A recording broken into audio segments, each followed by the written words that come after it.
L'chaim, l'chaim. Thank you very much for everyone that appeared to Fabrengen. Thank you. First, thank you for the Rabboni Shalom for sending us Mr. Sasson Azar. Maybe she should give him Arichus Yomim B'Shonim Tovus and Koiches, and the Mitzvah Shem B'Sudosa Shal Melech HaMashiach. He'll be in charge of organizing the entire thing. Amen. Thank you very much, Sanusi Ganut, who's always bringing the Mazonis for the Fabrengen. And thank you for Menachem. Now that we know the Max Gitte Azache Gitte Macholim, I know the Rabboni Shalom put it in your hands. I know that. So l'chaim, agresen yashikoyach. David shall help them take. We should fabring, and tomorrow when we get up, we should realize we're taking the new people. The fabring was poil on us. L'chaim.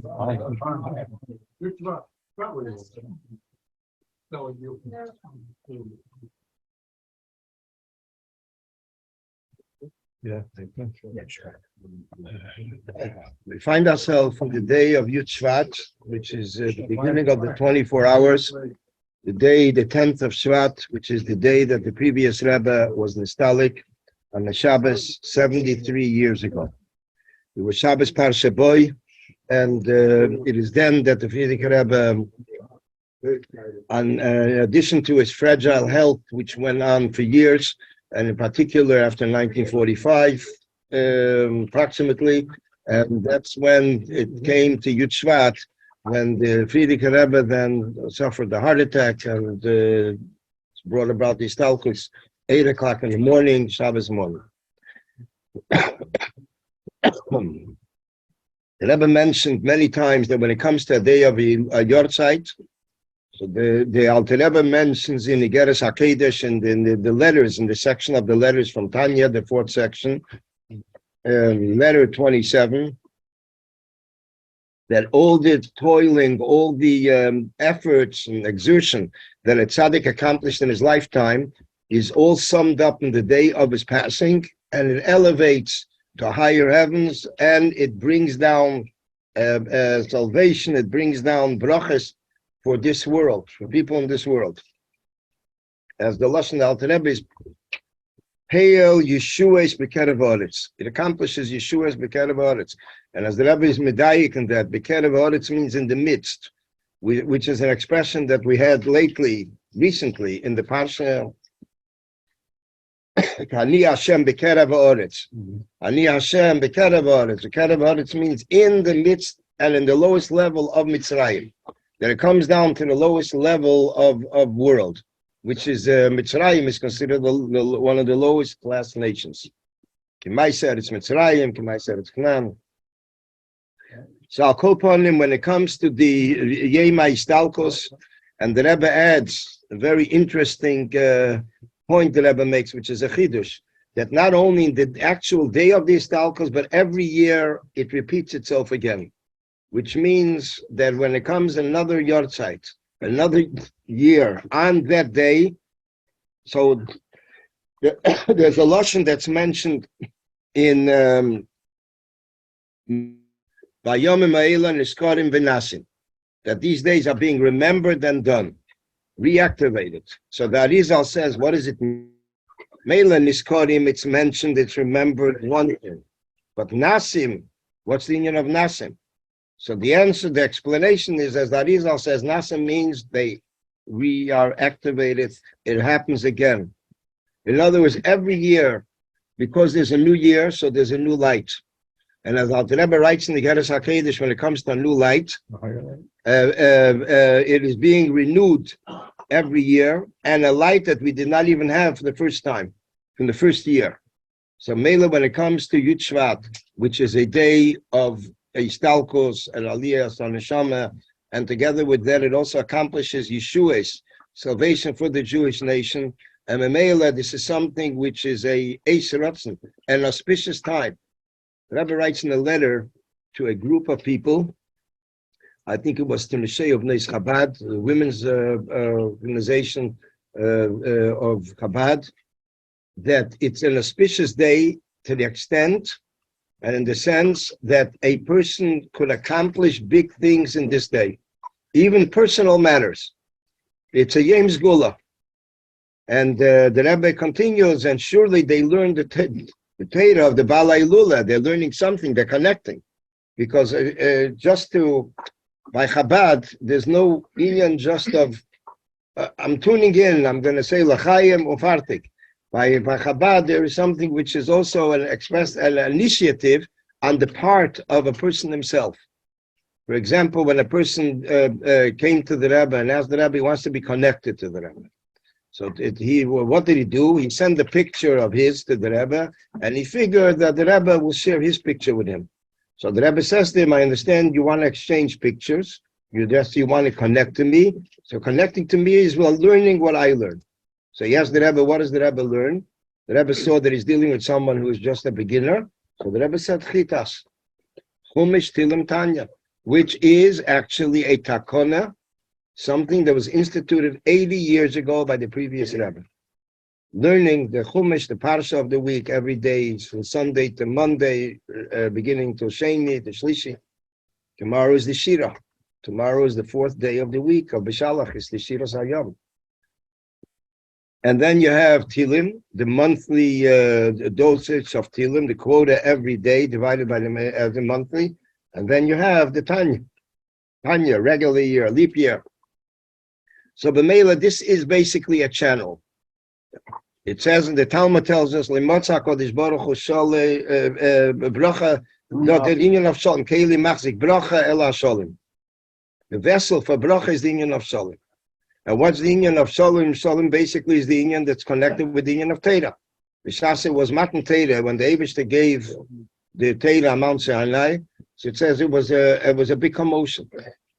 Everything stopped, and they came to Bilam, and they asked Bilam, what's happening? They got scared that the world is coming to standstill. So he told them, Hashem Eiz Lameyitain, Hashem Yivarech Hashem Vashalim. He's giving them strength, and he's blessing them with peace. From this, we understand also that when it comes to an auspicious day, it is a day that a person makes a resolution. A derech like Lahavdu, we find it in the secular New Year. The difference is a big difference. In the secular New Year, when the revelers are making resolutions, they are not so long-lived, fulfilled resolutions. Because number one, they made it when they were drunk. Number two, they're not serious about it. They didn't solidify it right at the outstart of this resolution. Chassidus teaches us, the Rebbe Rashab and the Rebbe mentioned many times, when a person makes a resolution, he has to begin activating it. He has to express it in a practical sense. Already then, it becomes solidified. And Memela comes up at a yid, he makes a achlota teva, a resolution. It is something which he hangs on to it. He is sincere about it, and Memela it's part of it. It becomes part of his system. And this is basically a day which we sum up the life. How much is shaykh to sum up the life of a Rebbe? But when we look, at least as it says, that the living take to the heart, so we see an overview to the inyan of a Rebbe. So there's an interesting letter that the Rebbe wrote, and the Rebbe discusses there, what is a Rebbe? And the Rebbe wrote this letter a short while after the passing of the previous Rebbe. And the Rebbe says, people are trying to understand, explain, what is a Rebbe and what is the previous Rebbe? So the Rebbe says, they say on him, he's a Isha Mesiras Nefesh. I mean, a person that was sacrificed his life for Yiddishkeit. In the United States, they knew that also. It was they lobbied even in the Senate, in the Congress, to free the previous Rebbe. There was a lot going on in the United States at the time, in 1927. In addition to that, Mesiras Nefesh. And then in addition to Mesiras Nefesh, there is also the inyan of a Goen, his Torah, we see the quality, the depth, and in addition, Ruach HaKodesh, a person that knew ahead, he was able to see, he had this insight, the tuition of seeing what's ahead, as every Rebbe, as we saw in things that they said and what later took place. In addition to that, So there was a Gohan, a Balmidas. He was also a person of good character trait. He was a miracle person, a miracle maker. Melumad benisim ve'ed ve'ed. The Rebbe says, and more what people describe the previous Rebbe. And then the Rebbe continues. When we explain all this on a higher spiritual level, so they reflect the attributes, the spheres in the higher worlds. The Rebbe says, but nevertheless, despite all this, the Rebbe says there is something missing, a very important point. The Rebbe says, what's the point that's missing? It is something that's important to us as Chassidim, as Mikusharim to him. The Rebbe says, what's missing is that he's the Rebbe. Which means not only he has all these qualities are individual qualities, specific qualities. We're characterizing him that he has these qualities. But we don't realize we're not talking about an ordinary person. We're talking about a Rebbe that encompasses everything. A Rebbe who carries on his shoulder the generation of Klal Yisrael in his time. And the Mela, the Rebbe says, number one, a Nasi, any Jewish leader. A Jewish leader is one who is the head of the nation, the brain of the nation. And in addition to that, Nasi Chabad, the Rebbe says, their function was and is to cater to Neshamas, b'makifu b'pnimi, which means on the level of in an internal manner, giving keichas to a person as a neshama beguf in a body, and in addition to that, also dealing with the levels of the neshama which hover over us. Not all the levels of the neshama are enclosed in us. The Medrash says there are 5 levels of the neshama. There is nefesh, ruach, neshama, chaya, yechida. 3 levels are in the body. The other 2 are hovering over us. A level which is yechida, which is a light that never goes out. It's a level which is a connection with Hashem. That is why it's called yechida. Yechida liyachtach. One with Hashem, who is yechida shalaylam. And this is basically what the Rabbeim cater. Interestingly, somebody pointed it out, the date of the letter, Gimel Tammuz, Tovshin Yud.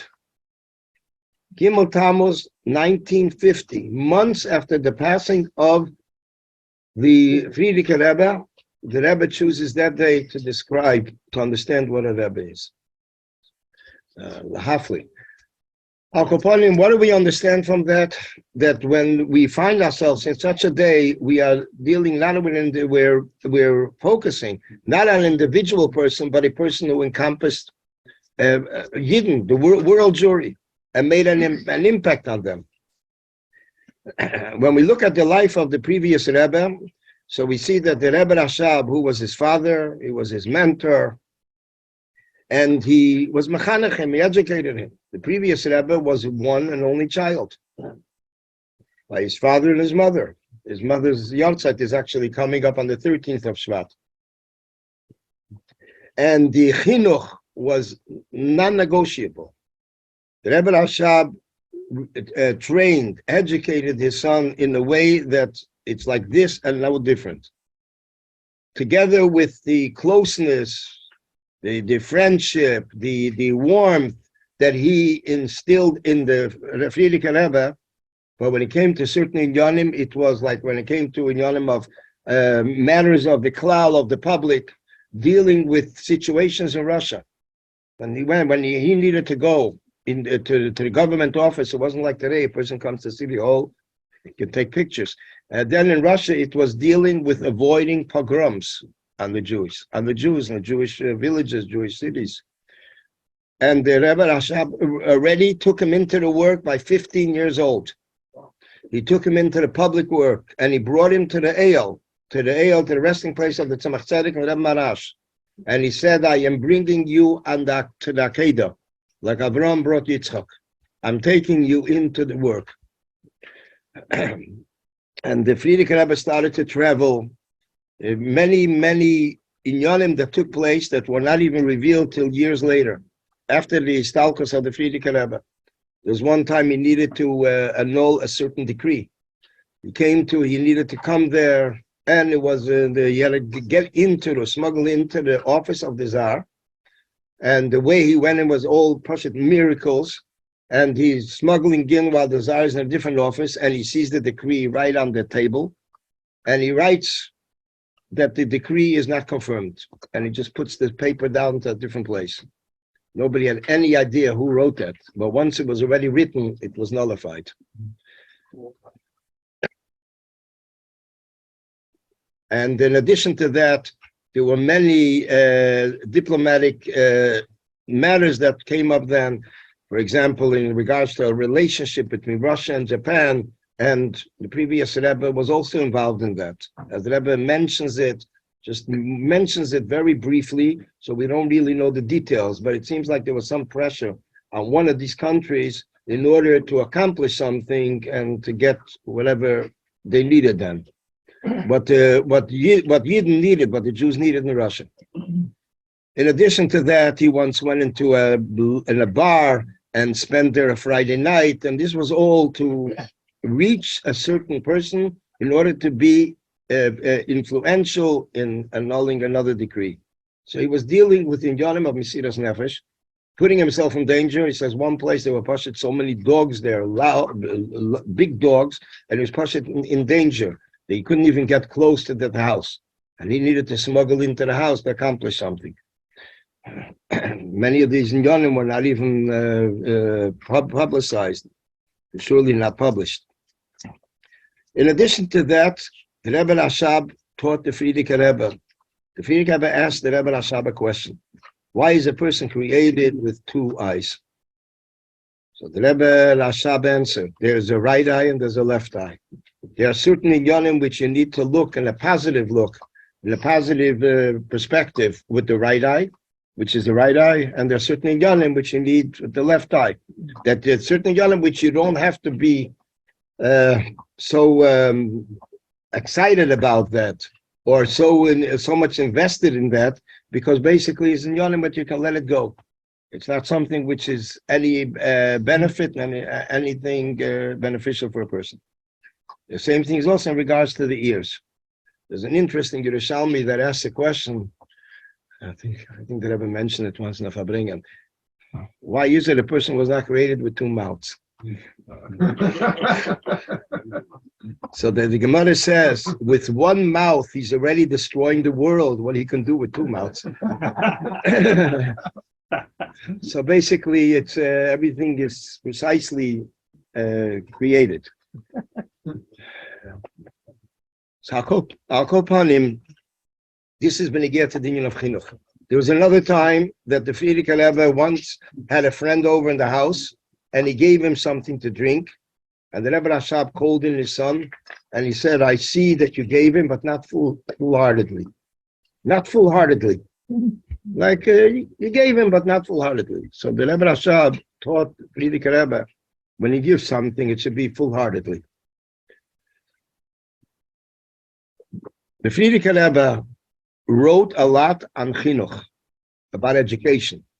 In 1943, 80 years ago, he published a kuntras called Kloli HaChinuch VaHadrocha, the general principles of chinuch and guidance for children.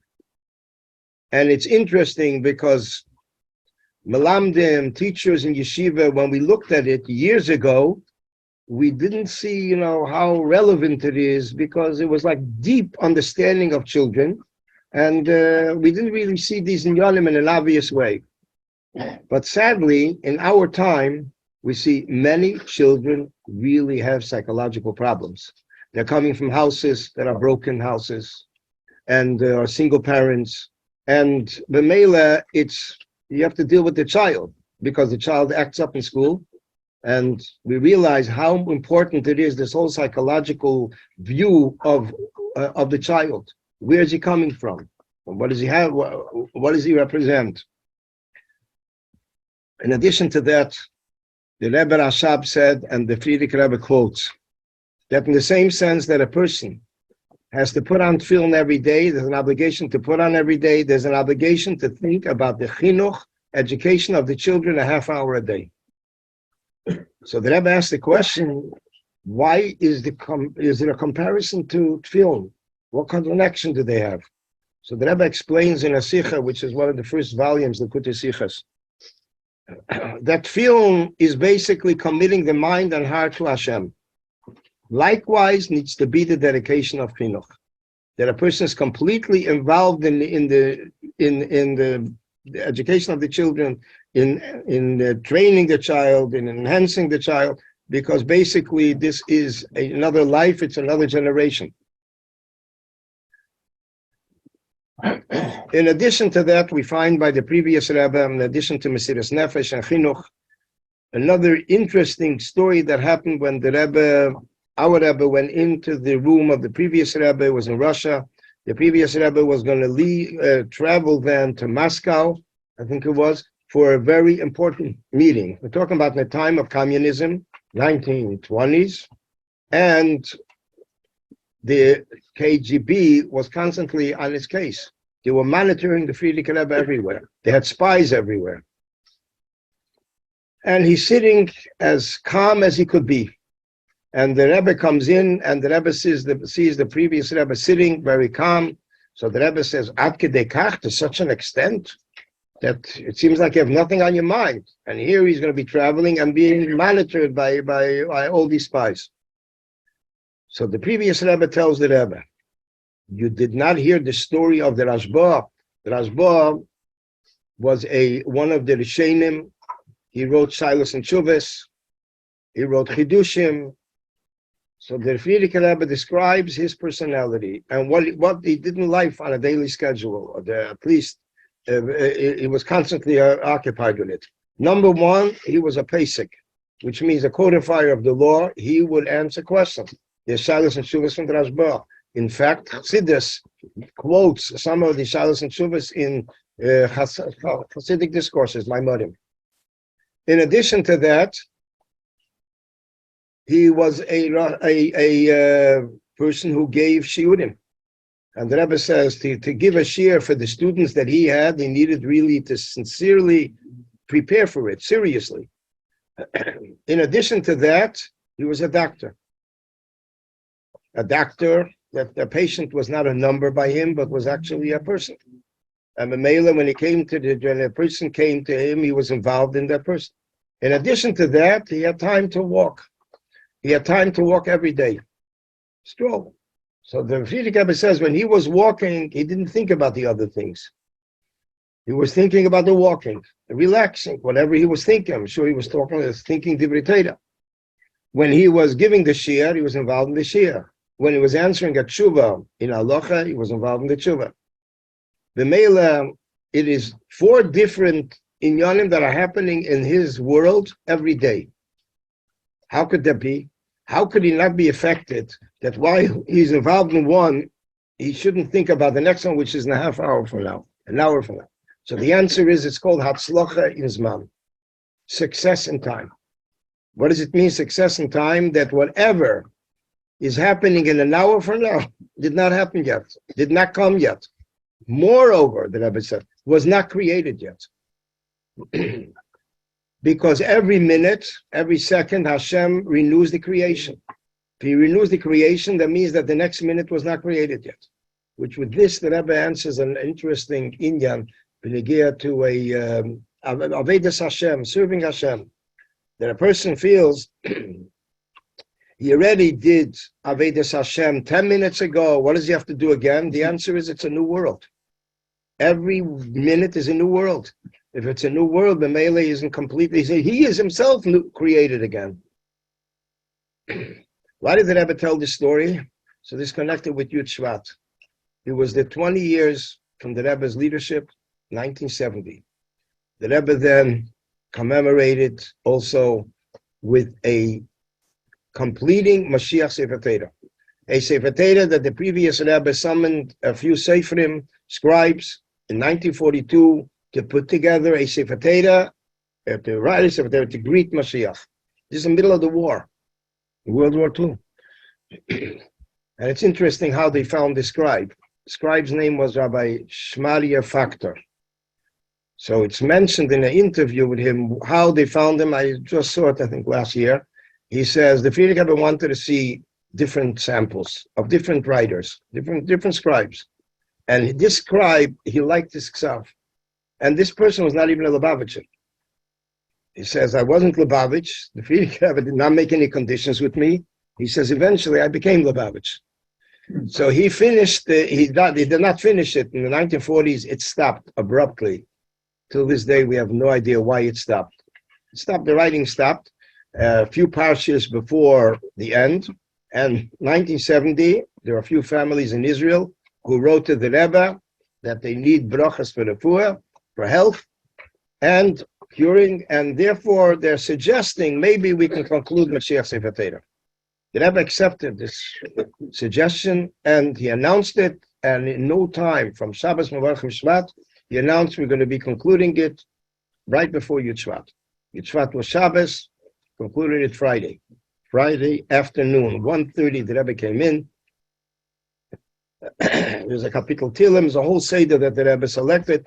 There were the people who the Rebbe honored with the psukim of Ato Reisa.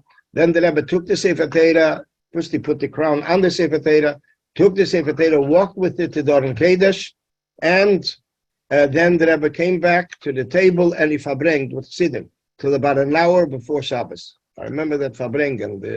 The Rebbe said, although it is now Friday, it's not a time for declarations, for commemorations, things, but we have to talk to the point.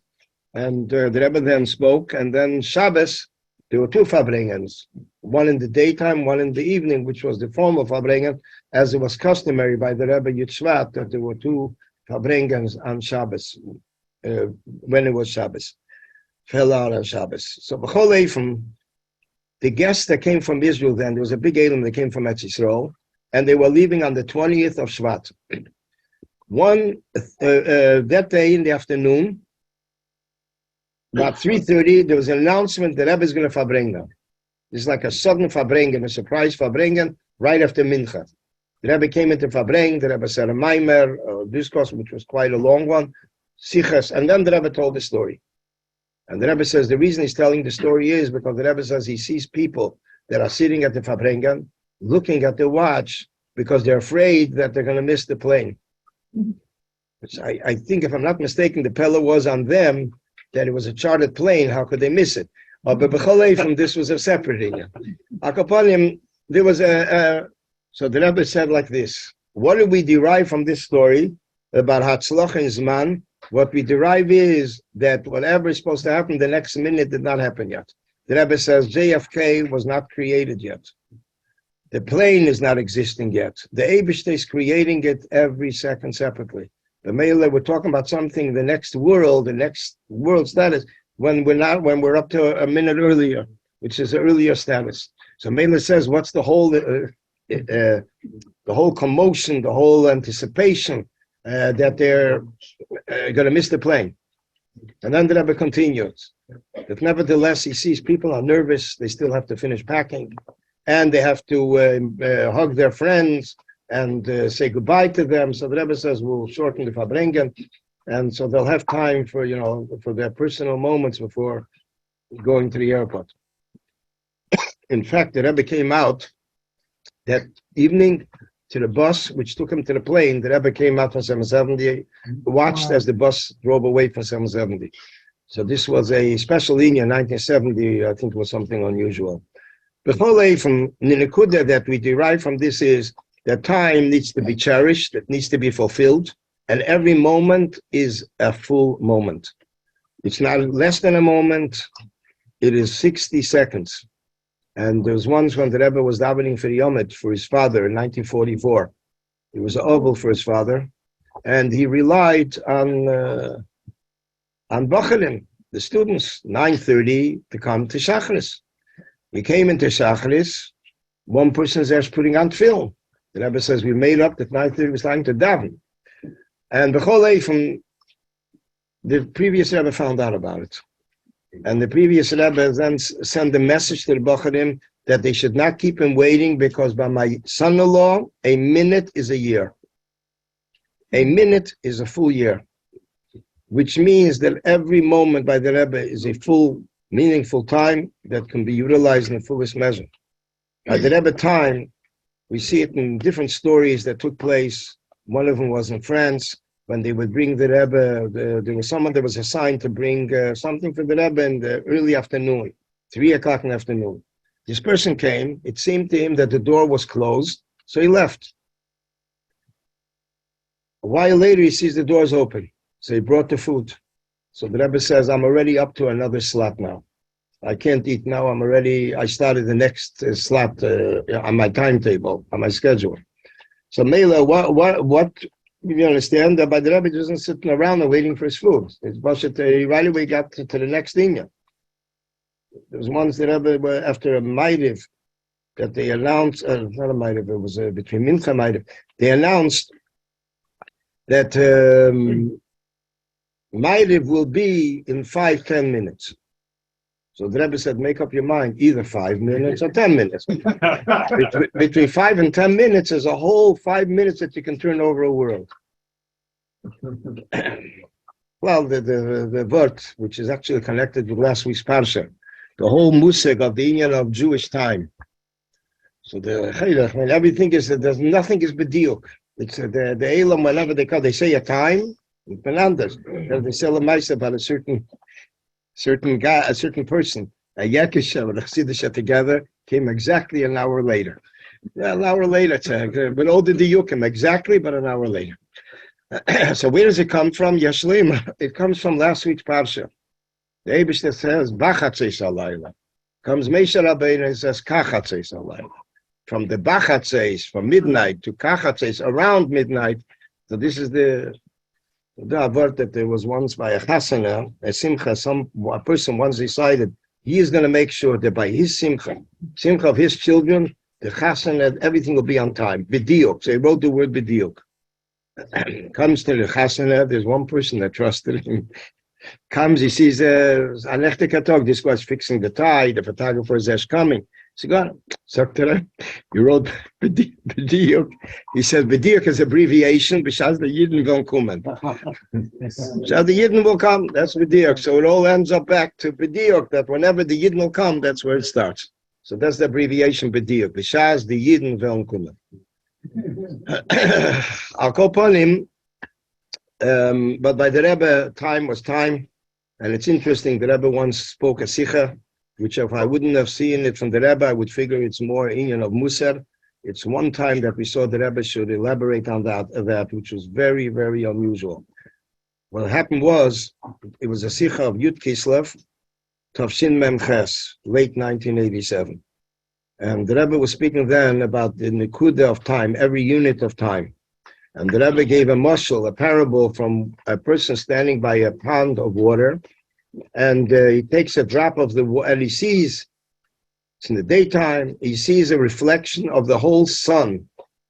The whole sun is on the whole pond of water. If he takes a drop of this water, he puts it somewhere else, how much of the sun will he see on that drop? The whole sun. So the Rebbe says that shows that every unit of time reflects the whole 6,000 years of the creation. And Mamela, every unit of time is a part of the puzzle. It's not like, I have time, I'm rich with time, I can afford to waste time. I have spare time. So the word is that it's not so, because every minute has to be fulfilled. And this is basically what we see from the Friedrich Rebbe, the Union of Atzlach and Zman, that when a person is in something, has to be completely in it. You can't decide, I'm in it, but I'm not in it. So once a story by the Mittel Rebbe, that somebody once came to the Mittel Rebbe, and the Mittel Rebbe told him, say it first in Yiddish, der Mensch, was du suchst, ist jetzt nicht da. The person you're looking for is not here now. The person looks at the Mittel Rebbe, he sees him physically, bahokitz, alert and everything. He says, you're not looking for my flesh and bone, you're looking for my mind and heart, and I'm somewhere else. So the Rebbe once told that story in the beginning of a Fabrengen, and the Rebbe then, with the story, the Rebbe wanted to alert the Elam that there's sometimes auspicious days that we have to grab them. And sometimes a person doesn't realize, and they're not here, they're somewhere else. The word is that there's an auspicious time, like Yud Shevat, Yud Kislev, Gimel Tammuz, other Yemei Segula, the Yonah for Yemei Segula, Yemei Gula, which is a time, the Rebbe says, that a person is given what he needs to be given. And it's not something that he has to wait for it. It's not something that somebody has to pay attention and he has to exert himself. It's basically something which the time alone generates it, but he has to do something. To do something is to dip the finger in cold water. It's an expression for Shleim HaMelech, but basically the Rebbe uses a medrash for it, a medrash from Keheles Rabbah, Shinashirim Rabbah. There was a Yid called Rav Chanina ben Deisa. He wanted to bring a donation, wanted to contribute a stone to the Beis HaMikdash. Stone was too big, couldn't do it, so there were malachim, angels that came in the image of people, and they said, we'll help you. But one condition, you have to extend your small finger. Etzba haktana, the small finger. So the Rebbe asked the question, if they can do it on their own, what do they need him to give the small finger? And if they cannot do it on their own, what will help the small finger? So the Rebbe says they can do it on their own, but they need him to be part of it. And this is basically al derech like we see in Tilim, that there's in Yonim that a person is part of the picture. He's there, he's not somewhere else. So it was once by Fabrengen, they announced that there was there's a plane that was supposed to come from Etzisrol, and then there was a lashon from the Rebbe, an expression. L'chaim fadivas ane gekumen, aber nicht ongekumen. In other words, l'chaim for those that came but didn't arrive yet. Which arriving means, because they're part of it. They're here. There's someone that's here, someone that's not here. So basically, when it comes to an auspicious day, a person has to jump into it, jump for this occasion. They jump on the bandwagon. It is a day which a person could accomplish. He just has to connect to learn something from the Friedrich Rebbe, send the pidyon, and so on. So I'll call upon him, the Rebbe says, I'll help him. That the inyanim that we learned from the previous Rebbe, this is just a few of the inyanim. The cherishing time, the inyan of Mesiras Nefesh. Mesiras Nefesh doesn't mean jumping in the fire. Mesiras Nefesh means also Mesiras or Ratzon. Sometimes a person has to just commit their will. Ratzon is the inyan, Nefesh or Ratzon is the same thing. A person puts his will aside. There's nothing that stands stronger than the will. Ein lecha, ein lemayla meratzon, ein lecha dobra ima b'fnei haratzon. So b'meila, and also the Batsim, they say the mocker for that is Nazeya, Berusya Talia, Kula. That basically, Ratzon is the key for everything. But a person has to have the will. And b'meila, it has to come from the person himself. See, b'negiat sheduchim, an interesting inyan that happened by the Rebbe in the early years. There was a Yid who was very close to the Rebbe, was Mishoris, helped in the house, the Rebbe's house, the Rebbe's mother's house, and later on also. And these Bachalim, older Bachalim, and they were not ready yet. They weren't so eager or so aggressively involved in Shidduchim. So the Rebbe said to this person, he says, what do you want? The Eibishter should fly down a girl that should be right in front of your house, and you'll give her the ring, and that's it. The Rebbe says, you have to do something. Right. It's not it's going to Maisa moment on Zayden. So Maisa by Chuppah once, I was standing with Rabbi Morozov's grandfather, and when he heard what was going on there, he reminded him of a story in Russia. He says, there's a Maisa once that the Chassan was saying the Hareyat Mikudeshes, he was giving the ring, and then he was saying, and the Rav was telling him word for word. So he said that there was once a Maisa in Russia like that, and this person got sick, and he says, you take the ring and you say it. It's like basically doesn't want to do anything. Basically, there is some kind of initiative that has to be on the part of a Yid.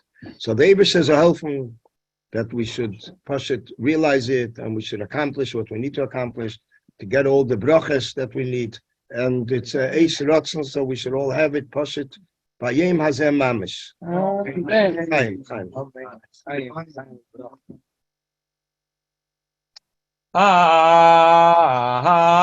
Anim Zmeirais Eshi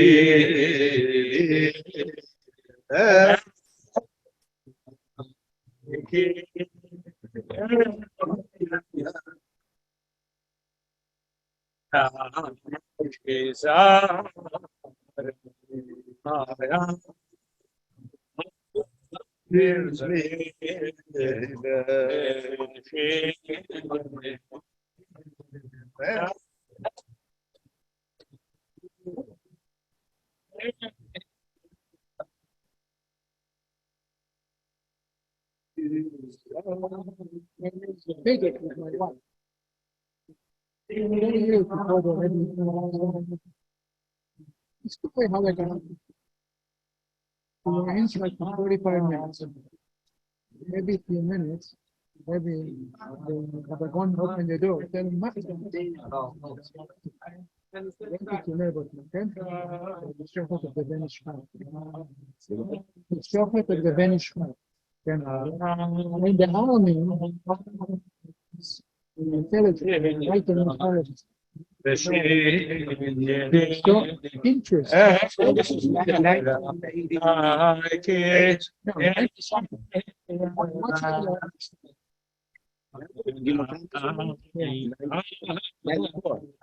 was people. Yeah, groups. He's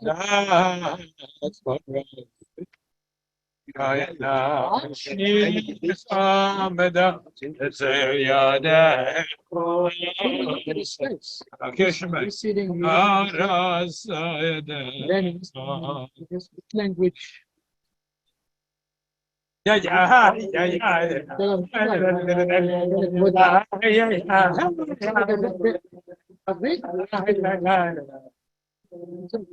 I don't know.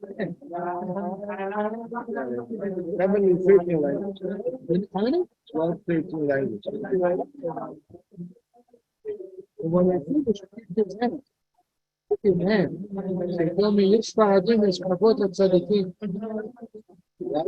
He said, I took his hand and I kissed it. But my father, told me, every tzaddik is. He said, no. He told me, "It's Faradim, there's Kavod Tzadikim." Usually he doesn't give, right? He doesn't. I just.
Ari, friend.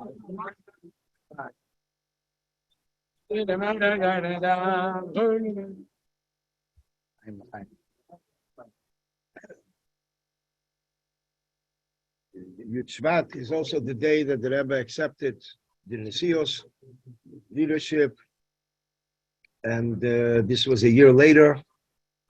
It was actually Yud Aleph Shevat. It was in the evening of tomorrow night, 10:40, which was well into the evening. Yeah. And it all was symbolized in the Maimer that the Rebbe said, which was the discourse that the Rebbe delivered, marked the acceptance of the leadership.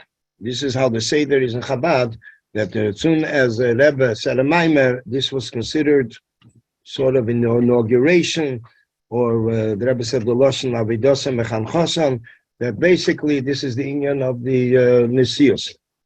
That's what we see by the Rebbe, that a whole year the Rebbe stayed away from chazering a maimer, even repeating a maimer, reviewing a maimer, delivering, of course, not delivering a maimer. And how much Chassidim asked, the Rebbe turned it down.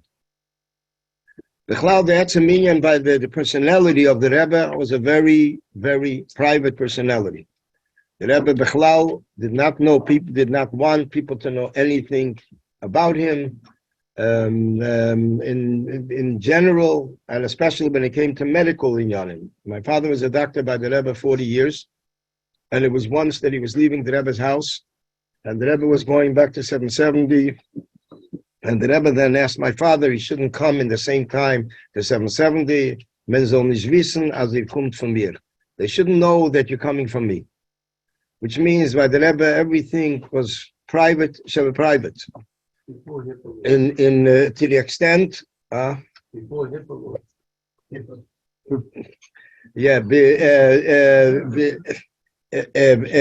the extent that even when there were medical inyanim that took place by my father didn't speak from one time to another. 14 years, nobody knew anything.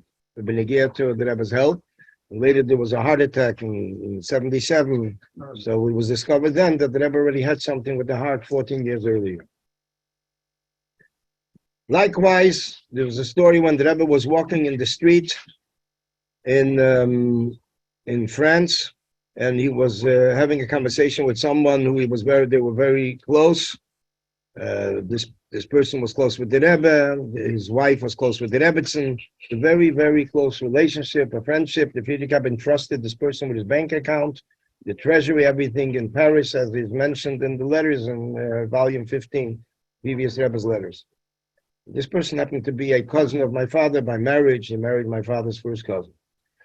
So I heard once from one of the Rebbe's secretaries, Rabbi Yamin Klein, Olav Sholem. He said that he once heard from this person, Rab Sender Reinin, who was a very close friend with the Rebbe, that the Rebbe once told him while they were walking to shul, let's separate and walk separately in order that you shouldn't, people should not know that you know me, and they'll start asking you questions about me. So the Rebbe did not want any, to the slightest idea, that anybody should have any idea who to ask and what to ask. Like the Rebbe and him were like two total strangers. There's a Yid from France who knew the Rebbe from France, and he said that knowing the Rebbe in France as such a private person, and that the Rebbe accepted the leadership, which is exactly the 180-degree turn, he says this is the biggest sacrifice for the Rebbe. The Rebbe Bechlal always stayed away from the public eye. Nobody had any idea Bechlal who he is. Even Chassidim in the 1940s, some of them did not really know who the Rebbe was. But to what extent? He was close. He was a close person. People that spoke with him, they knew learning. They knew everything. I mean, they heard from the Rebbe everything. But people that didn't know did not even know if he is the candidate to become Rebbe, as far as they understood. It's told Benegir to a story. It happened once in Berlin. The Rebbe was there Purim. It was in 1932, and it was Purim, the night of Purim. I think it was the second night. And the Rebbe asked they should gather people together. He wants to speak for them. This is in the early 30s. This was a late hour. So they asked the Rebbe, how can they do it? The Rebbe says, you get up, and the Rebbe got up, raised the handkerchief, and people gathered in the street. As a result of that, since it was after a certain hour, the Rebbe was arrested. And he was sitting there in jail, whenever it was, through the night. Middle of the night, Rabbi J.B. Soloveitchik, who was the referral knew him. So they called him up and they said, "You know this person?" "Yeah, I know him." He's like, "I can't believe he's in jail." He says, "I know him, sure. I'll come, I'll testify." And he took the Rebbe out. The Rebbe then went to his house. This was like in the early hours of the morning. And when it started, so the Rebbe went to his house and they spoke in learning. And then the Rebbe went back home. He told the Rebbe then, "Now I know that you are going to be a Rebbe, because every Rebbe sat in jail." Some were house arrest, some were there, but they all sat. So years later, 1953, it was the middle of Purim. Farbrengen, 1950s, early 50s, and a Yid who was present in Berlin went over to the Rebbe and whispered to the Rebbe that he remembers what took place then in Berlin, that the Rebbe was arrested and freed. So the Rebbe told him, "Shh, don't say anything. You soll gar nicht sagen, weil Chassidim will bald machen noch ein Yom Tov." Don't say anything. Chassidim will make another Yom Tov. So Al Kaponim, basically, by the Rebbe, everything was private. When the Rebbe came the 28th of Sivan with the Rebbetzin, Chassidim did not know anything till the 1980s. They figured it out from a letter of the previous Rebbe that the Rebbe and the Rebbetzin made it to safe shores in 1941. Till then, nobody knew anything. The Rebbe didn't say anything, nothing. The Chassidim started to commemorate. The Rebbe started to talk about it and explain, elaborate, etc. So it was basically in the hands of Chassidim. Number one, the Rebbe wants Chassidim to do it. He himself is not going to boast and talk about himself. And in addition to that, as we see also, when the Rebbe accepted the Nesios, the Rebbe said, after it was the first night, the Yud Shevat, because tomorrow night is 72, but talking about from 1951, 72 years. And the Rebbe, it was very crowded there upstairs. It was a big crowd. And there was an older chassid, an older Yid, a Rav, a chassid, a Rav from Philadelphia. His name is Rabbi Yolis. And he was very close with the previous Rebbe. And he said to the Rebbe, "How will I manage to push in? There's tables there. It's a very small place." So the Rebbe said, "It's a chon halt in mein gartel. You'll hold on to my gartel." In other words, like schlepp sich an. And what he did, I don't know. I believe I'm Pelech Chassidim. I can believe that. But the whole he was with the Rebbe all the years. He used to come and visit the Rebbe twice a year, Chalamei Sukkot and Chalamei Pesach, up till 98 years old, traveling from Philadelphia. This is a big move. And he's one of the famous Rabbanim in America, Chsedim, Kashas, other Yonim. When the Rebbe came to that Farbrengen, the Rebbe spoke Sichas, and a Chassid got up at the Farbrengen and said and announced, everything is good and fine, but Chassidim want a Maimer. They want a discourse, which is basically the punchline, accepting the leadership. The Rebbe did not say anything, and about 10:40 that evening, the Rebbe on his own, not asking to sing any nigun before, the Rebbe started to say the Maimer. He started to deliver his first Maimer Baseligani. The Elam stood up, and it was a big simcha. In the middle of the Maimer, the Rebbe stopped a few times. They should sing the gunim of the Rabbeim, that who he mentioned. The Rebbe mentioned all the Lubavitch Rabbeim in this Maimer. At that time, this Chassid got up and he announced that the Sidim should make Shechayonu together with him. We have a new Rebbe, we should make Shechayonu. And after that, the Rebbe continued the Maimer. And after the Maimer, or after the Farbrengen, a Yid went over to the Rebbe. This Yid was a few years older than the Rebbe, probably 3 years older than the Rebbe. And he said to the Rebbe that the Elam had stark hanoe gehad. The Elam Pashit enjoyed the Maimer, Geschmack Maimer. So the Rebbe asked him for a bracha. So he told the Rebbe to give a bracha, he has to say l'chaim. The Yid asked for l'chaim. The Rebbe asked they should bring l'chaim. I don't know if it was mashka or wine. And he said l'chaim, and he gave the Rebbe a bracha that the Eibishter should help. that whatever the Rabbeim wanted to accomplish, the earlier Rabbeim should be fulfilled through you. So the Rebbe says, Amen, lang leben zolter. You should live long. He lived till 106. Wow. Passed away about 15 years ago, 20 years ago. His name was Abdul Chitrik. 106. Abdul Chitrik, and he was born in 1899. So he went through 18, 19, 20 into the 2006. 2005, that's where he passed away. And when they used to give him a bracha, when he was over 100, he should live to 120. He says, Petach, wie viel schon geblieben? How many years I left there to 120? Yeah, Kluger Yid, his mind worked. Mamish, he used to come, he had a chavrus who was 96 years old, and he would push it, they would learn together. Clear mind, very lucid. He had a phone, he had his apartment in his son's house, very balabatish. And what happened was, it's interesting because later when they went into the age of the computers, the laptops, it wasn't yet the WhatsApp, but it was the texting, other than Yanim.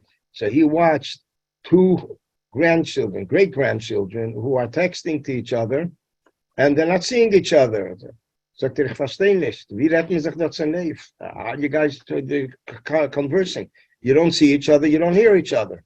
So they told him then, Zayda, du bist älter werden, wirst du verstehen. You get older, you'll understand. He was already then 100 years old. And he lived into the Wi-Fi age, which basically it showed. I mean, this is a bracha from the Rebbe at that time. He was the one that went over to the Rebbe and gave the Rebbe the bracha and mentioned about the Maimer. So I'll call upon him. Lang leben sollte es. Have you ever heard from Hirschel? Rabbi, you met him?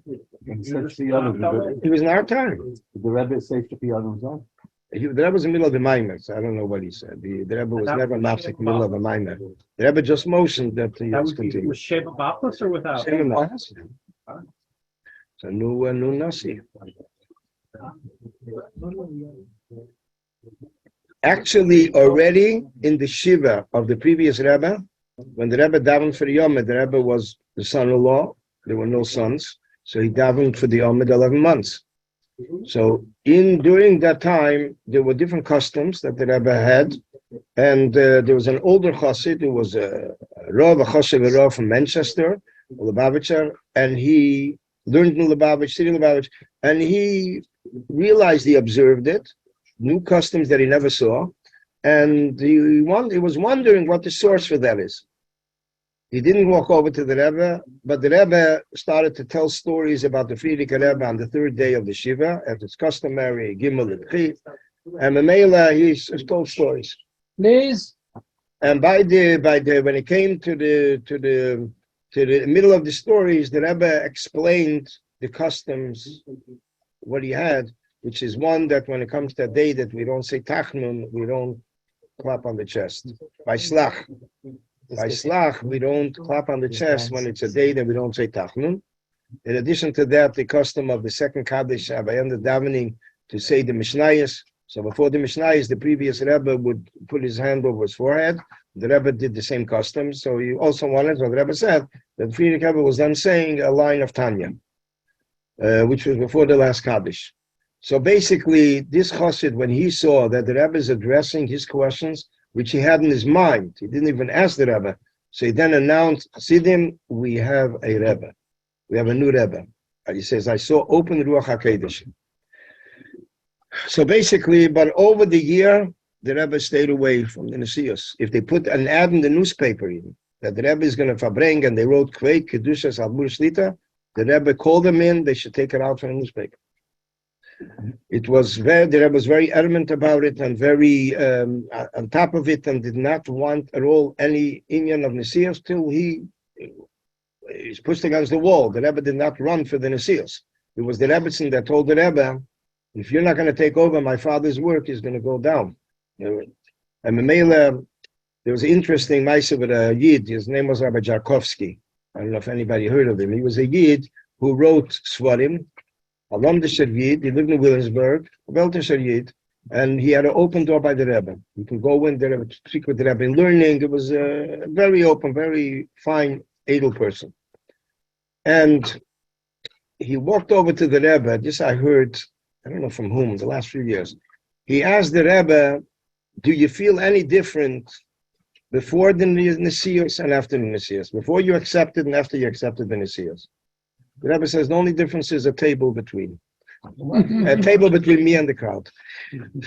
Which is basically by the Rebbe it was and it is. It's one Metzias. It's Shava Betech Ami Anech Yeshavas al derech. Sichei Klal. So basically, it's working. I don't know.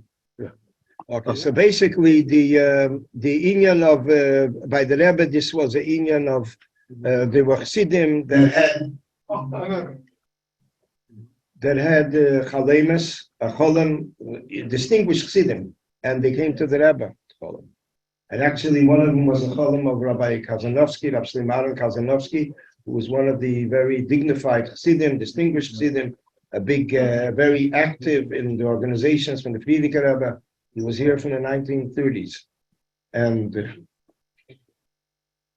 he had a Cholam that upstairs in the Friedrich Rebbe's dining room, Chassidim HaSidi, and they don't look so happy.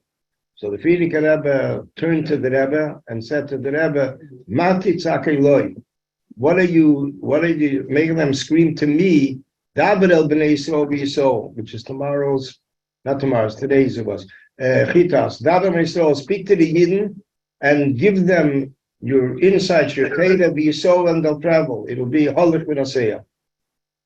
And it's interesting because there was a Rishima found from Rabbi Chodikov, the Rebbe's personal chief secretary, and this same thing is written there, but it seems like from Rabbi Chodikov's Rishima that it was something that the Rebbe heard by the Eil. He says the Lashon Tzukotins, like he heard it from a certain direction, from the Friedrich Rebbe, that the Rebbe is telling, what are you screaming to Chassidim? They should be mekusher to me, David el b'nei Yisrael, say Chassidus and Yisrael, and they'll travel. So basically, these were different chalemas, and the Rebbe accepted them, although it didn't make a difference in a practical sense. The Rebbe still kept away from the Kabbalas Anesios, and there were some people that they didn't want to get to know, and the Rebbe did not want to accept people in a private audience. So the Rebbe would say, I was a person that was in business of wine. He would go in every year. He would go into the Friedrich Rebbe and he would ask for a bracha, for advice if he needed. So he came in 1950. He came to the Rebbe. The Rebbe says, "What do I know about wine?" So he tells the Rebbe sends him to someone else. He says, "If the Rebbe sends to someone else, I can go to anybody in the street." So the Rebbe put on the gartel and he accepted him for Yechidus. Likewise, there was another Yid. A Yid who was Rab Meir Ashkenazi. He was the Rav. He was in Shanghai when Yidden were there, and he later lived here in Crown Heights. And he in Netz Yisrael, when he was in Netz Yisrael, he was there by the Gerer Rebbe, not the Gerer Rebbe, the Belzer Rebbe, Rab Aaron Bebels. And he met him. He had a certain inyan that he needed to ask him. This was in the mid-40s. And Rab Aaron Bebels told him three things. And one of the things is that he should never go to a Beis HaChaim. Never go to a cemetery. I'll be Kabbalah. It was Rab Aaron Bebels gave him this guidance. It came Tovshin Yud. Rab Ashkenazi is asking the Rebbe for advice. The Rebbe says, "Go to the Eil." He says, "I can't go. I was told by the Belzer not to go." So the Rebbe put on the gartel and accepted him for Yechidus. And he was actually one of the people who was instrumental that the Rebbe should accept the Messias, the leadership. But after the Maimer that the Rebbe delivered, and everybody thought, we already got it. We have someone who's going to schlep our pekel, and he's going to take care of everything. So the Rebbe then said, the Lashon, Itzter Herzachayim Yidden. That means now, I think most of the Chag understand Yiddish.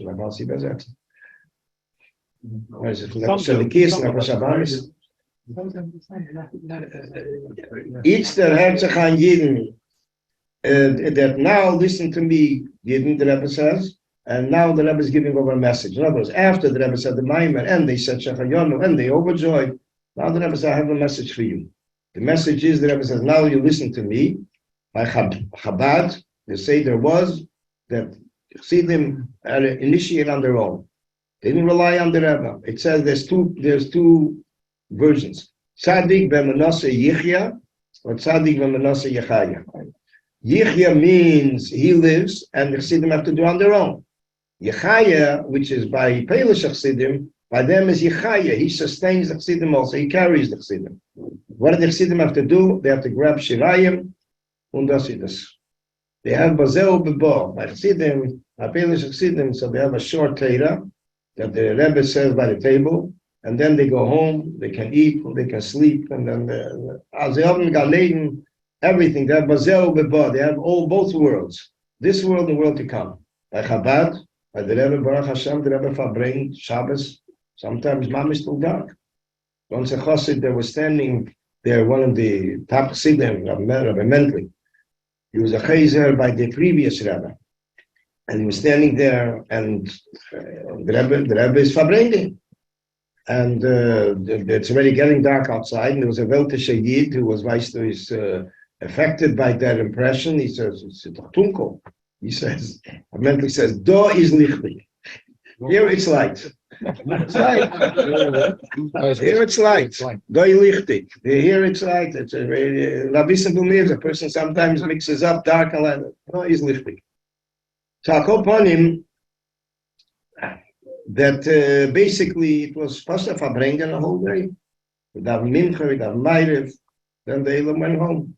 Whenever they ate and they chonged, whenever they ate, you know, back upon him, he was sitting with the Rebbe all day. Which was a Meiridik Aschus, and this is the highest that Chassidim have from them.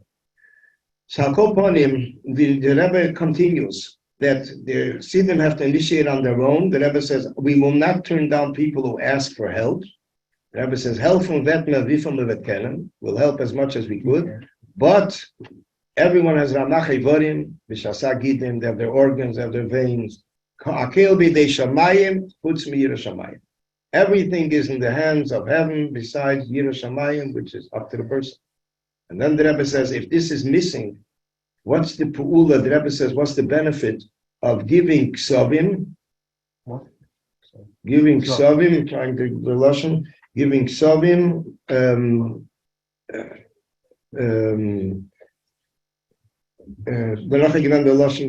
zingen nigunim und sagen l'chaim.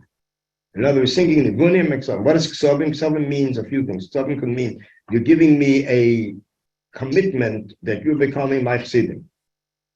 A commitment of a chassid Rebbe is not a simple commitment, at least in Chabad.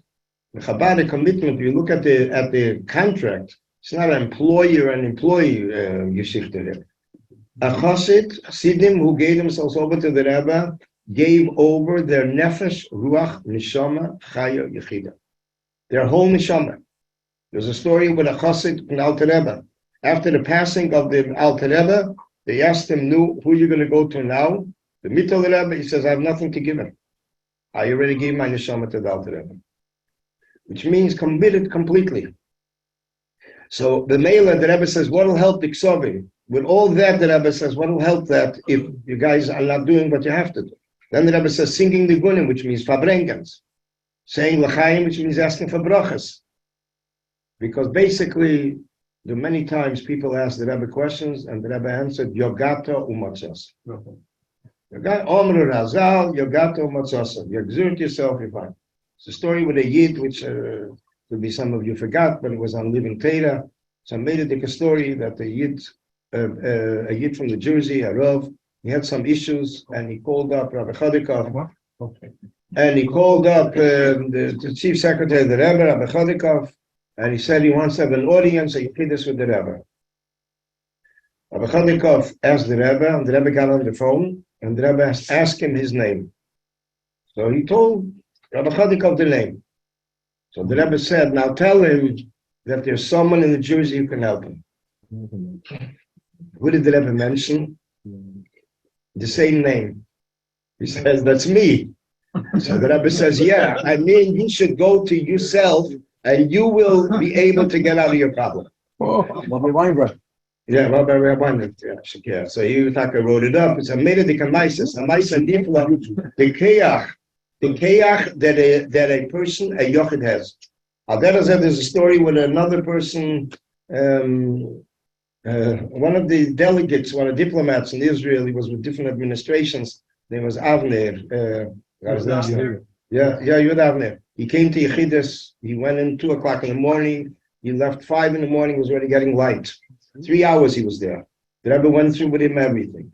And then by the end, he asked the Rebbe, he says, what role model, what's your model? What do you do? What's your role? He says, I hand out matches. So he asked the Rebbe, "No, will you light my match?" The Rebbe says, that you have to do on your own. Which means basically the match has a sulfur, has a certain chemical component, but to strike it, to illuminate, to fulfill its potential, the person has to do on his own. And this is the many times that the Rebbe Poshet wanted that people should do on their own. There was once in the Yechidus season, which is interesting, that at that time the Rebbe chose to tell the story of the Rebbe Rashab. The Rebbe Rashab once had a Yechidus. There was someone who went into the Rebbe Rashab, and the Rebbe Rashab said to the person, I can't help you. I cannot help you. The person walked out, cried very much, turned to the Rebbe Rashab's brother, the Razor, and later the Razor spoke to the Rebbe Rashab, and he said, let him go in again. Came in again, he gave him an eitzah, gave him advice. So the question is, what's the given? What happened over here? The word is that by him, at least on his part, the crying, the begging, that it showed that it touched him, he became a vessel for the bracha. Which is actually, it's interesting. There's a Yerushalmi in Tainus which reflects it also, but upon him, the nekuda is that a person has to do something. Came down here, it's not something which a person is coming down here, for Galeden. The Rebbe says, sleeping. The Rebbe says, taking a walk. The Rebbe says, the Eibishter walks with Nishamas in midnight, he takes a walk with them. At Tio, in midnight, in Galeden. He says, here, the Inyan of says walking. In top of the Rebbe, there was no Inyan, no vacation, nothing. I mean, by the Rebbe there was one Semaisa that it was a summertime, and the Rebbe was asking up, maybe the Rebbe should relax, and there was a chair, a beach chair on the porch. The Rebbe sat on the chair a few minutes, the Rebbe says, mit Yetze gewann das. We're Yetze vacation. So, it's and that's what the Rebbe demanded. I heard a Maisa after lately, it's a pashat apedal word. It's mamish a pearl. Somebody asked the Rebbe's brother in the 1950, when it was getting close about the Rebbe's Nesios, and people did not know the Rebbe's personality. So he asked the Rebbe's brother, Rabbi Strolan Hilei, he was the younger, he was the youngest. He said, what nature is your brother? So he said a Lashon in Yiddish. In English, it's a poor language. In Yiddish, the Lashon says, gut verschlafen. He's going to really enslave you guys. In other words, he's going to demand. But the word is that when a person demands, there's work done. There's satisfaction done. The male people alone are happy that they were doing something. Otherwise, it would just be rolling all their life with who knows where. In paradise, but it's not Elam Hazeh Agashim. At the Rebbe, it's Poshet Begashim. It's Maisa Hu Hayikar. At the Rebbe, it's the Maisa Hu Hayikar. There was once a Maisa the Rebbe told about the Chofetz Chaim. Chofetz Chaim once sent Talmidim to a certain office to nullify a certain decree, or to make sure it doesn't take effect. They came back, they couldn't do anything. So the Rebbe tells over what the Chofetz Chaim answered. When the Rebbe said it, you can hear Pasha, the Rebbe screaming from his heart. The Rebbe says, did you guys faint when you heard it can't be done and nothing could be done? In other words, it has to touch the person. It has to touch the core of the person. And this is basically what we see by the Rebbe's Deir HaShvi. The Deir HaShvi means bringing down the Shechina here. In a practical sense, not in the fifth heaven, not in the sixth, not in the second. It's Pasha, Ve'elam Hazeh Agashim. And that's where it's you can see it, you can feel it. This is the world where the Eibishter has a desire to have a dwelling place.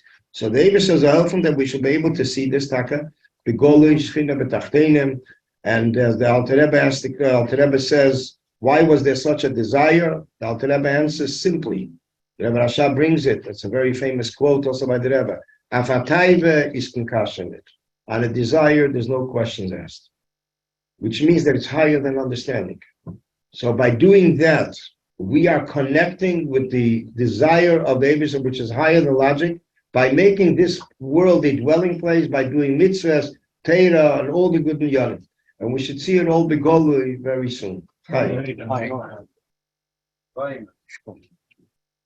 Ravanin Nasif Vasaya Kiya Zamrala Kiya Zamrala Nafsiya Shevazis Ravanin Nasif Vasaya Kiya Zamrala Kiya Zamrala Beyes Nafsiya Shevazis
As we look at the dates, which dates also signify something, which is the union of Zman, and especially when we're coming from the Parsha Boy, which speaks about the calendar settings. So when we look at the dates, we see that the dates that are involved here, the Stalkos of the Friedrich Rebbe was on the 10th of Shvat, and the Kabbalah's and Nesios, acceptance of the Nesios, the delivery of the discourse, the Maimer of the Rebbe was on the 11th of Shvat. The Rebbe explains many times over the years the difference between the number 10 and number 11. 10 shows that it's something complete. There's 10 commandments. There's 10 commands with which the world was created, Asara Maimonis. There are 10 Sfiras, which is the 10 attributes. And there's 10 Pirkas HaNefesh as a result of the attributes. Everything is the union of 10 is the union of Shleimus. But it's Shleimus as it is part of world. In other words, world has in itself this Shleimus, so it represents the Shleimus of world. When we come to the number 11, it is a number which is beyond the union of 10, which means beyond the structure of world. And in Sfiras, it is considered Sfiras HaKesed, the crown, which is above, beyond the union of intellect. But the intellect begins from Chachma. These are the 10 Sfiras, the 10 Keichas. And this is the union of Yud Aleph. Yud Aleph is basically the union of Kesed. It's Am to Chod V'lo B'chushban. That the union of Kesed is considered one, which is not within the sequence of numbers. And that is basically the union of Yud Aleph Shvat. That on one, that in Yud Aleph Shvat, when we look in the Hayom Yom of Yud Aleph Shvat, the Rebbe begins a very interesting Hayom Yom. That only from Tov, the beginning from the day begins with Meidani. And Meidani could be said even with impure hands, even before Negolasim. All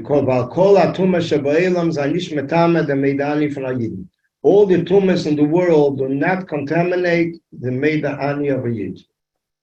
So what is the Rebbe saying here? That the day begins with Meida Ani.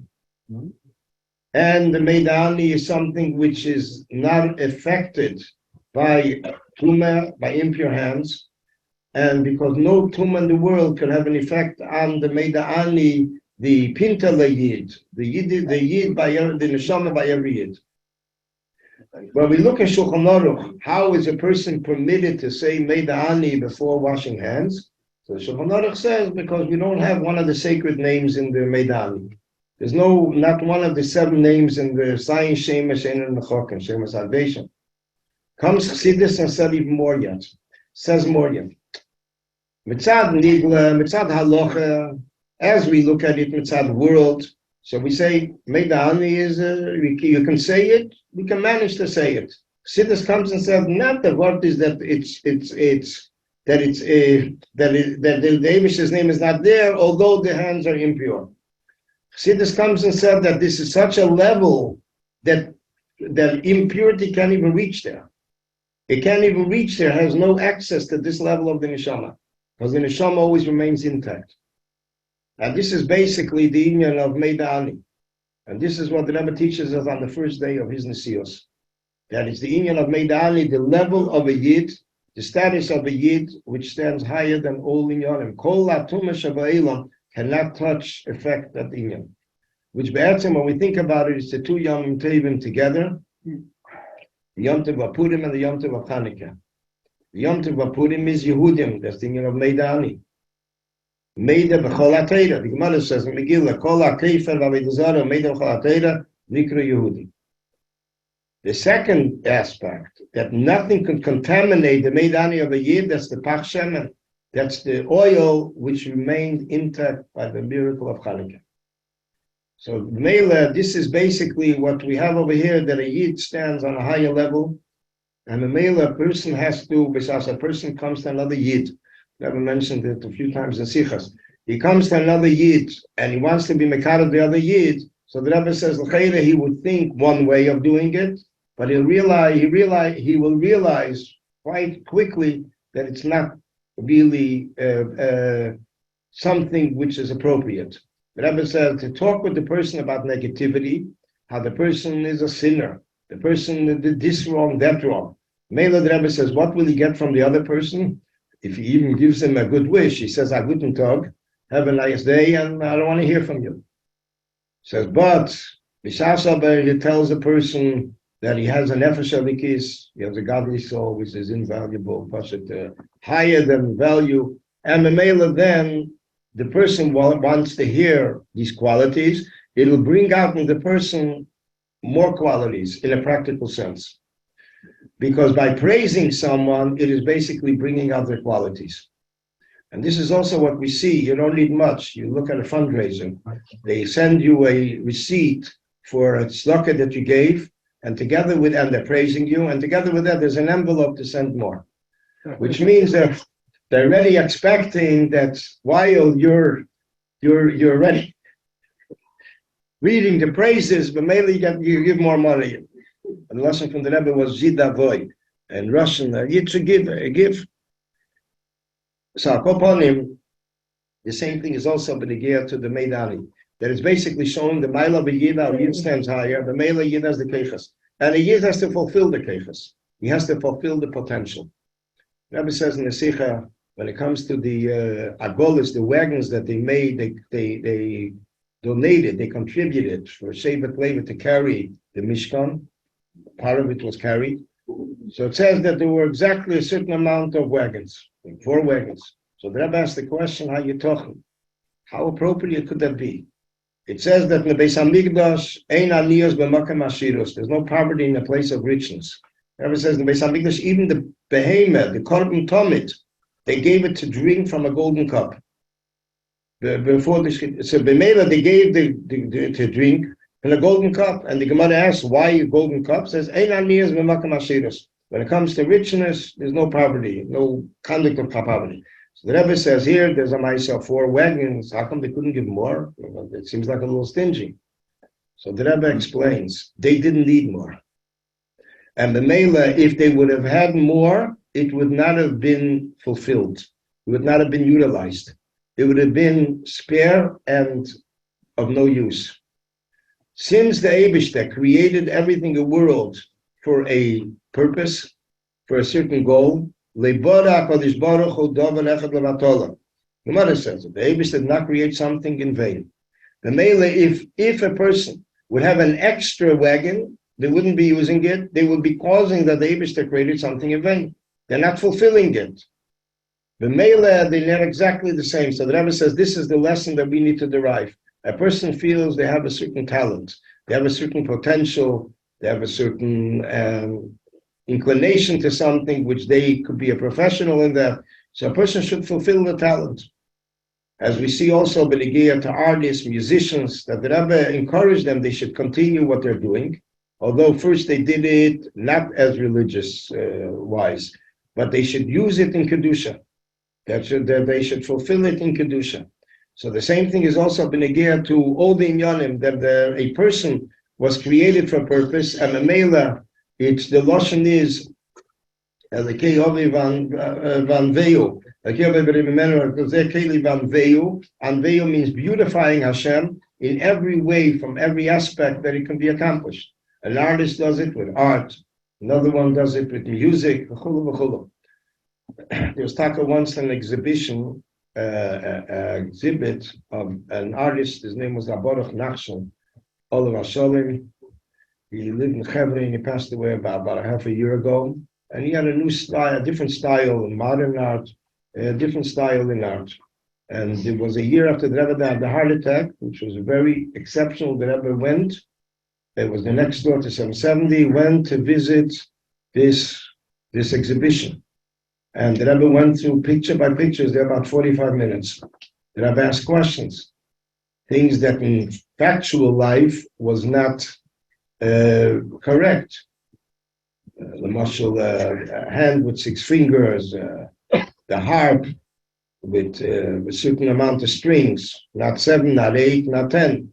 The Rebbe says either 7, time in the Beis Hamikdash, or 8, or 10. And then there was also certain pictures that the Rebbe would have wanted right there and then. The Rebbe asked if he even had a brush to correct it. There's one that he had a picture of a Yid, and on top of the Yid was someone which is enemy of a Yid. And the Rebbe asked if he can change it over, that the Yid should be on the top, and there should be, and the Rebbe says, you have a brush? The Rebbe Mamish wanted it right on the spot. At the end of the whole exhibition, the Rebbe told Rabbi Krinsky that you should make a list, a catalog of all the artwork, and write what it costs for Chula. So he told the Rebbe that he's afraid that people are going to faint when they see such prices. They'll faint, such high prices. So the Rebbe told him, you should write introduction. So this is for healthy people. So the person goes into a drugstore. This is for those that don't have blood pressure. So same thing here also. Those that are healthy people, maybe they won't faint. So basically, this is the Indian of Afatsa Samayonis. The Rebbe wanted in everything there should be spreading the wellspring of Chassidus. So Mela, this is a time of Shevat, to take upon oneself at least something that a person has to broaden it, to develop it, or to share it, because in today's world, it is not like it used to be. A person spoke, today already, when a person speaks, the whole world can hear it. Either it's on a podcast, or on a Zoom, or on a YouTube, whatever it is. It's reaching out the world, which means we are given the keichas to share with the world. And to sit down and remain silent when we have something to share with the world is pashat al aveira. It's pashat a disgrace, because we were given keichas to accomplish it. And everybody was given keichas. And there are not two people that are alike. Not in their mind, lei bedaitom, as the Gemara says it. So I'll call upon him, the Eibush says, as we come from Yud Shvat into Yud Aleph Shvat, that sometimes a person has to uplift himself higher than his own nature and force himself to do things which he can do, but he has to just break through the barrier. The person once came into the Rebbe, a Rav in France, Hilke Pesner, and he said to the Rebbe told him that he should become more a public person. In addition to Rabbanos, he should speak. He says to the Rebbe, it's the opposite of my nature. So the Rebbe says, look at me. Every time I have to speak in public, it's the opposite of my nature. And I have to force myself to break through it. So I'll call upon him, the inyan of breaking through an inyan is the inyan which our neshamas came down here. They came down here to make, as we had it before in the Maimer, a dira betachteinem, a dwelling place for the Eibishter. And to push off something from one day to another, it's, as the Rebbe said, the Lashon, next day, next minute is a new world. So how could we compensate in one world for the previous world? Every minute is a new world, a new house, a new creation. So I'll call upon him, the Ikar is that we should be able to fulfill it in an easy way before the Yetzer Hara comes and decides that he gets his point in it. As they say, Bechlal, the Lashon is, there's a nigun that the Rebbe taught, Echti Durim, which means that why do you go to the market? We tell the Yetzer Hara, why do you go to the market? You don't buy, you don't sell. You only cause strife, you only cause trouble. But that's basically what his shlichus is. And in a sense, it says that he doesn't even want we should listen to him. So I'll call upon him, David says, I help him that we should all be victorious. Once and for all, Pater werden from the Yetzer Hara, and as it says that Asad Lavi, the Eibishter will sacrifice the Yetzer Hara, Sheikh Shachte the Yetzer Hara, and then it'll be only the inyan of Teiv and Kedusha. L'chaim. Rabbi, it's interesting when it comes to Sorry, hey, tama, tama, tama, tama, hey,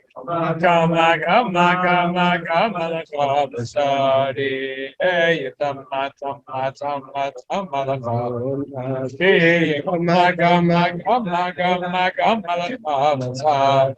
Hey, Lord, Marcus, the Messiah, Marcus, Tobias, Ebrodias, no Carabis, Marco, hey, Lord, Marcus, the Messiah, Marcus, with the bag of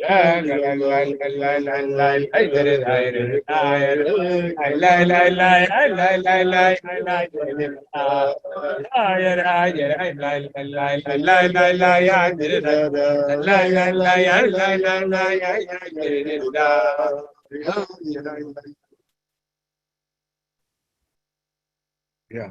It's interesting when it comes to the Rebbe, his birthday was Yud Aleph. Yeah. The Siyas was Yud Aleph, so Everything is Yud Aleph. catch it to Yud Aleph. It's also, the month is Yud Aleph. From Nisan, Shevat is the 11th month, the 11th day. Yeah. And there's 3 11s. The year. And the year, Tafshin Yud Aleph, 1951. Yeah. So it's on. Then there's the Yemalevis is Yud Aleph. Nisan. Yeah. So it's all the Inyan of Yud Aleph, climbing, always Lamala, striving to higher. Lamala, Ma'ala Mederech HaTeva. he was simply Lamala. Okay, this was the ending. I'll call upon him. There is in every inyan when it comes to Fabrengen, there is an inyan which is al derech like we find in halacha, that we find there's a discussion in halacha. Sometimes it can go on for pages, and then comes the halacha lemaisa, the psak, the halacha lemaisa. Likewise, when it comes to the inyan of, likewise when it comes to the inyan of. Yeah. When it comes to the inyan of a Fabrengen, so the Fabrengen has to come from the inyan of Sipurim, as we see in Chumash Breishis. Chumash Breishis is a Chumash primarily stories from the Oves, stories from the Shvatim, and then comes the next one, which is Shmois, which is the inyan of Matan Torah. So the Frierdiker Rebbe, I think the Rebbe said it in the Nesios, that this shows that Sipurim is the Hakdama, the introduction to the inyan of Matan Torah. The Mela, when it comes to Inyanim of Fabrengen, a person should think a minute, what can I do to enhance myself? What can I do to elevate the environment around me or friends that I know, personal friends that need some idud, encouragement, uplifting. And this is something which can be accomplished or when they get to the shul itself, being mishtatif more in the shul, shiurim, which is basically what the Frierdiker Rebbe wants very much in Yom of shiurim. He would cherish when he would receive a letter that Chassidim got together for a shir or for a fabrengen, and he would pour Pashit with brachas. He would respond to it. So the Eibishter are helpful. That al derech zeh this shul should be as it is. It should be a lot bigger. It should be many mispalalim, and it should be in the lashon that it should be b'harchava, and Mekarim Magna is greeting Mashiach Tzidkenu. Okay. Shira Malas.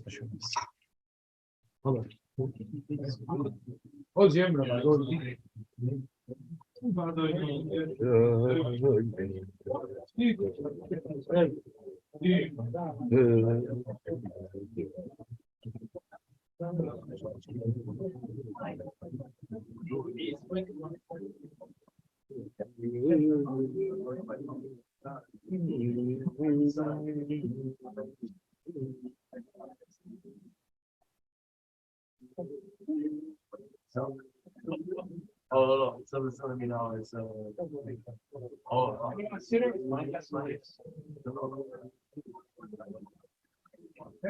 you want venture? Consider venture. No.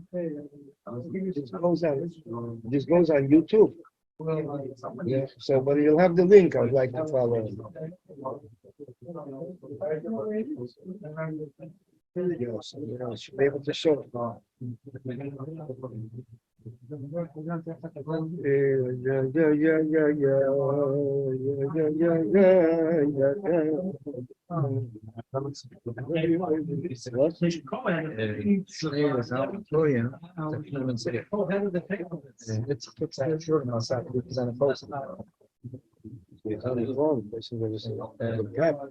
Yes. Ik kan met die zijn hebben, die was boeren, ze zijn saaierd, ze brengen de WhatsApp, ze brengen zo ja. Ja, sign up, ja. Sign up? Okay. That's what's like on the. Ze werken daar, ze zullen daar staan, ze mijn nummer op. You're on it? I'll give you the information. We'll write it up. We'll write up. If we should be off, I know how much later tomorrow. The broadcast, you said that every day. Come on. I have a verse of 6:15 that said it. What? I have a verse of 6:15 that said it. And you listen to it before? No, I have a verse. Oh. So I might upload it tomorrow. Oh, you upload it tomorrow, fine. Je wilt het home? Was. Je wilt het Ding. could you send it to Rabbi Seligson tomorrow? That's fine. Maybe it'll be tomorrow. Maar lijkt ook. Ja, dat is